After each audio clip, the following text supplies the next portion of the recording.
सुना है जंगलों का भी कोई दस्तूर होता है। सुना है शेर का जब पेट भर जाए तो वो हमला नहीं करता, दरख्तों की घनी छांव में जाकर लेट जाता है। हवा के तेज झोंके जब दरख्तों को हिलाते हैं तो मीना अपने बच्चे छोड़कर कौवे के अंडों को परों से थाम लेती है। सुना है घोंसले से कोई बच्चा गिर पड़े तो सारा जंगल जाग जाता है। सुना है जब किसी नदी के पानी में बह के घोंसले का गंधमी रंग लरसता है तो नदी की रूपली मछलियां उसको पड़ोसन मान लेती हैं।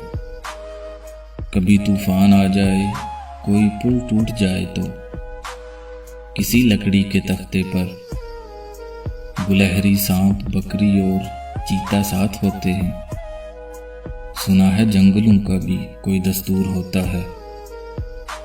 खुदाबंदा जलीलो मोतबर, दाना बीना मुनसफ अकबर, मेरे इस शहर में अब जंगलों का ही कोई कानून नाफज कर।